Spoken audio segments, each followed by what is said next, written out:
ఆ కాలంలో గట్టెల్తి ఎంతనే చూడండి ఇచ్చు కమ్మి చంద్రుడు వచ్చిడ్సా ఏమే పొద్దు మునిగి చాలా సేపాయా ఇంచేపటికి ఆవులంతా ఇడుచుకొని ఇండ్లకు పోతా ఉండవు, గొర్రెలు మేకలంతా ఇండ్లకు పోతా ఉండాయి. పదండ ఆవులంతా పదండ రా. వాడి తాత ఎంత టైము ఏం కథ, పొద్దున్నే పోయిండేవాడు మేకలకు గొర్రెలకు. ఇంకో మధ్యాహ్నం ఏం తిన్నో లేదో. తాత రాయిడా, ఏం లేదు రాయిడా.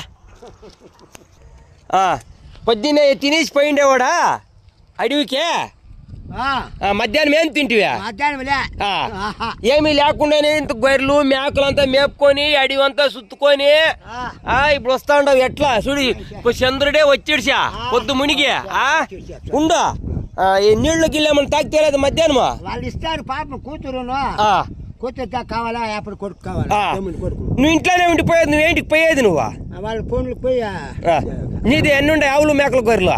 4 మేకలు 5 చూసుకుంటావా? ఒకడే వాళ్ళు కూడా ఉంటారు, వాళ్ళు కూడా ఉంటారు. నువ్వు ఉంటే కూడా బాధ తిరలాడేది. అడివంతా రాయి రప్ప ఇట్లా గుండ్లు ముండ్లు చెట్టు శామ అంతా ఎక్కిపోయేది. పొద్దున్న ఏం తింటావా? అదే భోజనం తినేసి వచ్చేది, అన్నము కారం యాదో ఇటే. షుగర్లు బీపీలు అంతా ఏమీ లేదా? షుగర్ గిగర్ ఏమీ లే. కాళ్ళు నొప్పులా నీకే? ఎట్లు ఎంత? ఒక 70 ఏండ్లు అవుతుందా తాత వయసా? ఎంత అవుతుందని కూడా తెలియదు.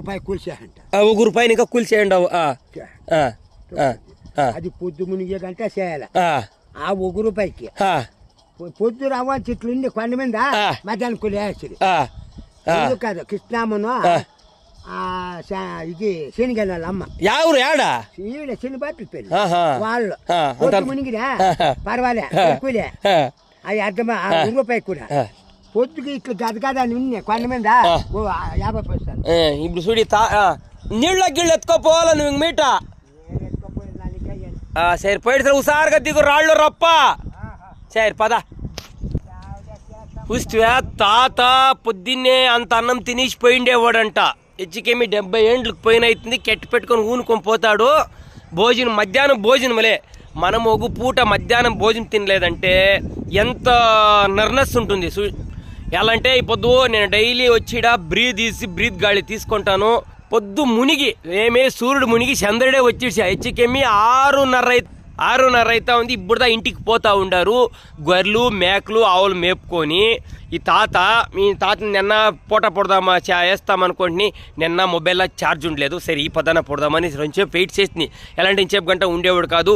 ఎలాంటే తాత ఆపొద్దు తినిండే ఒక భోజనము కష్టపడిన దానికి ఈ రాళ్ల రప్పలో ఎక్కువ పోతాడు. ఎలాంటి రాయి రప్ప ఇట్లుంటుంది. రాయి రప్ప అడవిలా ఇంతంతా బాధపడుకొని పోవాలా. ఎలాంటి నార్మల్గా ఉండేవాళ్ళు దిగేకి ఎక్కేకే బాధ చూడండి. అది నార్మల్గా ఉండేవాళ్ళు ఏమి నడిచిపోయే బాధ అంటే 4 ఆవులు 4 గొర్రెలు 5 మేకలు ఇన్ని మేపాలంటే ఎంత బాధ ఉంది చూస్తారా. దానికి హెల్తీ ఫుడ్ తినండా అని మీకు చెప్పేది. Okay bye. చూడండి మన తలైవర్ ఏం చేస్తా ఉన్నాడో గొత్తిల్లా శివనే పాట వింటా ఉన్నాడు.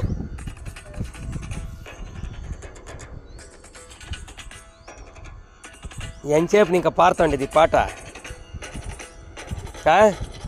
ఏమన్నా కొంచెం పేటీ చెప్పండి సార్. చూడండి తాత 75 ఏండ్లు అంట వయసు. పొద్దున్నే అంత అన్నం కూరాకు గంజి తినేదంట. మధ్యాహ్నం భోజనం లేదు.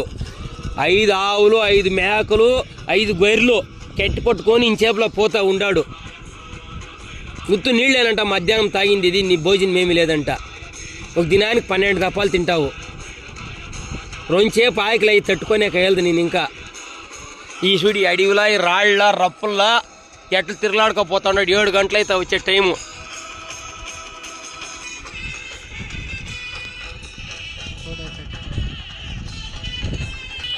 అంతా డుబాకూర్ యూట్యూబ్ ఛానల్లో చూడండి వేస్తాం ఈ వీడియోస్ అంతా. అందరు చూస్తారనుకోండి. మన గుడికి పోయినదంతా నీళ్లు పోసుకునేదంతా 700 జనం 1000 జనం 1100 జనం పోయినది.